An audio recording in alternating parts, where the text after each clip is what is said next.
wabarakatuh.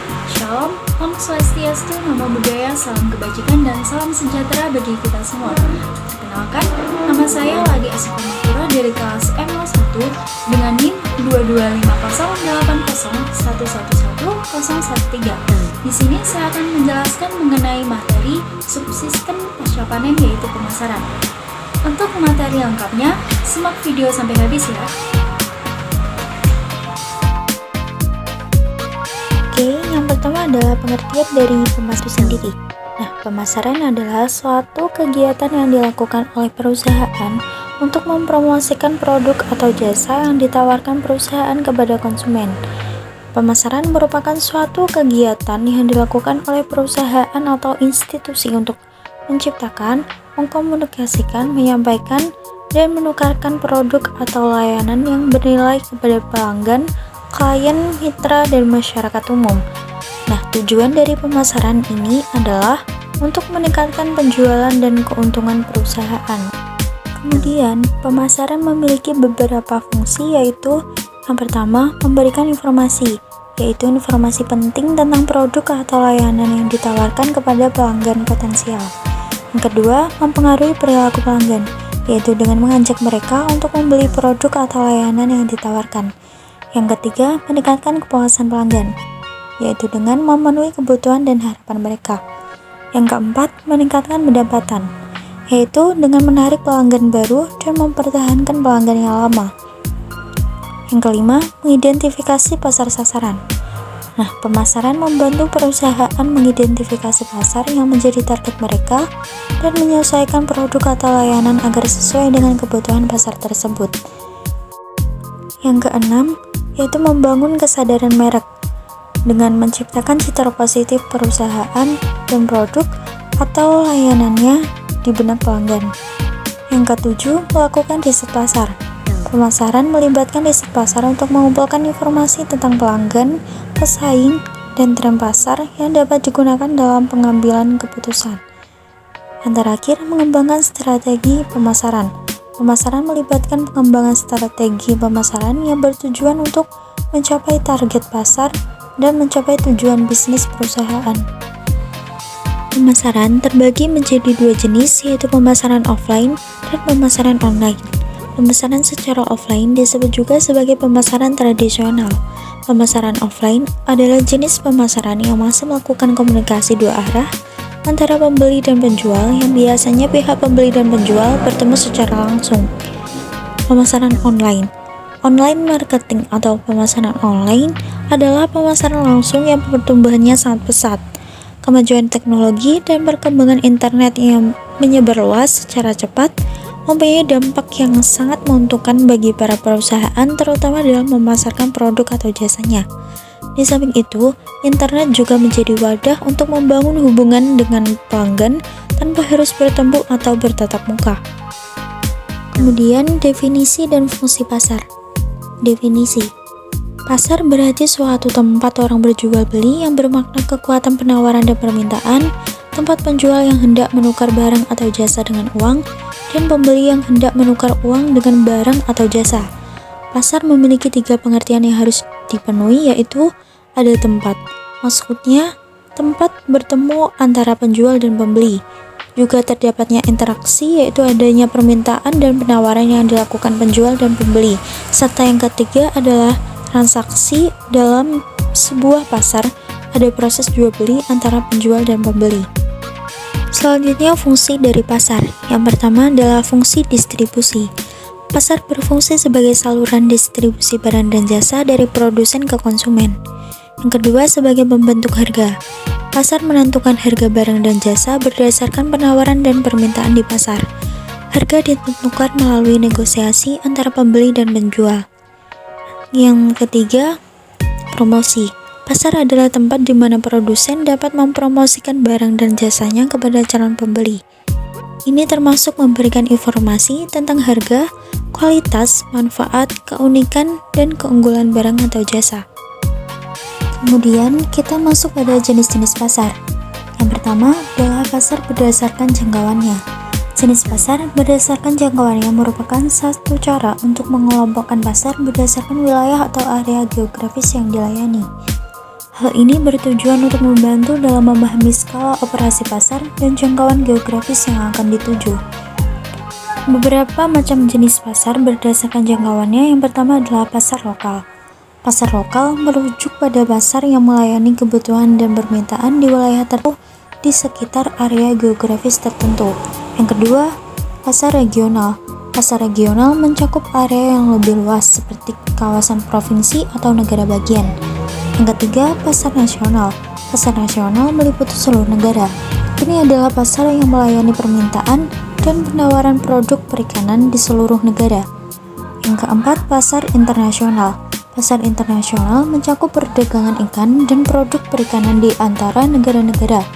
Ini melibatkan ekspor dan impor ikan serta produk perikanan antar negara. Yang kedua, pasar berdasarkan wujudnya, yaitu ada pasar konkret dan pasar abstrak. Pasar konkret biasa disebut pasar nyata, pasar di mana terjadi hubungan langsung antara penjual dan pembeli, misalnya pasar tradisional dan pasar swalayan. Pasar abstrak atau biasa disebut pasar tak nyata, yaitu pasar di mana terjadi pertemuan langsung antara penjual dan pembeli, namun barang yang diperjualbelikan tidak secara langsung, misalnya lewat online. Yang ketiga adalah pasar berdasarkan strukturnya, yaitu ada pasar persaingan sempurna dan pasar persaingan tidak sempurna.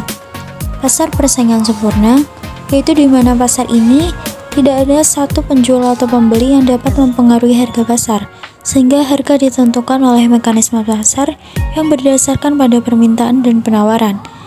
Ciri-ciri pasar persaingan sempurna antara lain terdapat banyak penjual dan pembeli, barang atau jasa yang dijual atau dibeli mungkin atau sama, dan tidak ada hambatan masuk atau keluar pasar. Contoh-contoh pasar persaingan sempurna di Indonesia antara lain pasar beras, pasar sayur-sayuran, dan pasar ikan. Kemudian, pasar persaingan tidak sempurna.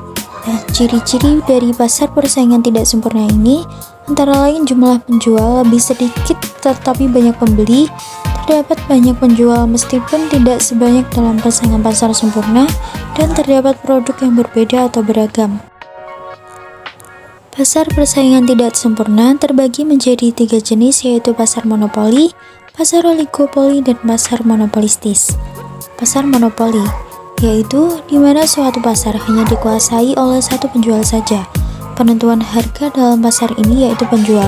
Seorang penjual dapat menaik turunkan harga di pasar dengan menentukan jumlah barang yang akan diproduksi. Pasar oligopoli yaitu suatu bentuk pasar di mana hanya terdiri atas beberapa penjual untuk barang tertentu. Dengan begitu, penjual yang satu dengan penjual lainnya dapat mempengaruhi harga.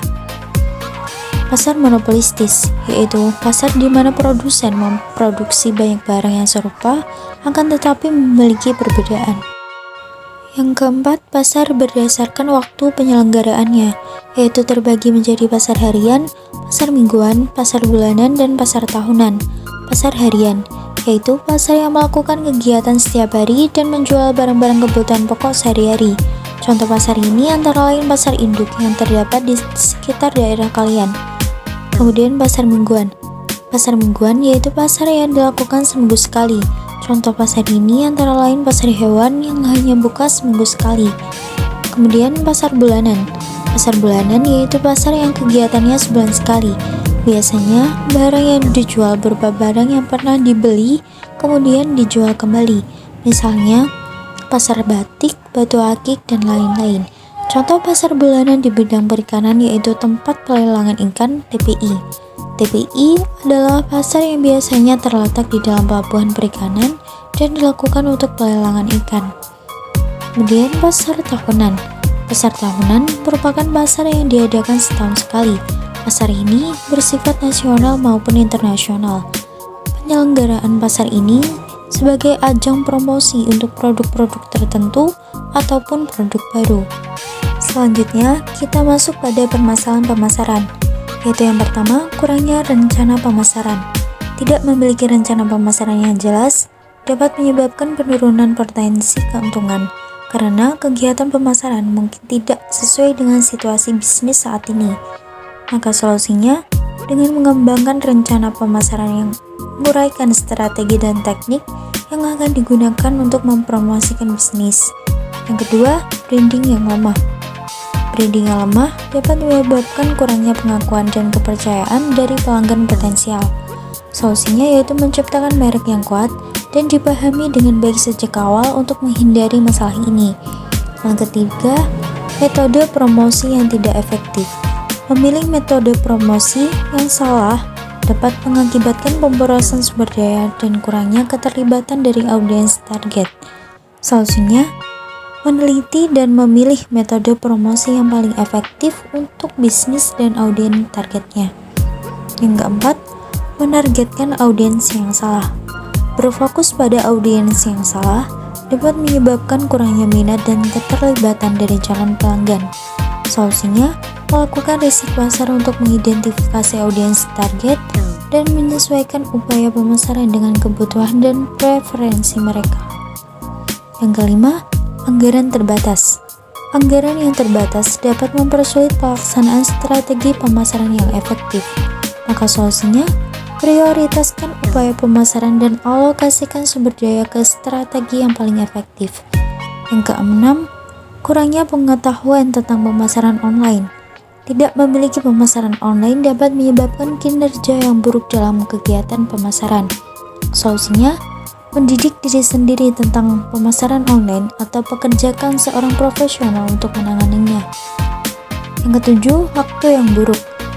Memilih waktu yang buruk untuk meluncurkan kampanye pemasaran dapat mengakibatkan kurangnya keterlibatan dari audiens target.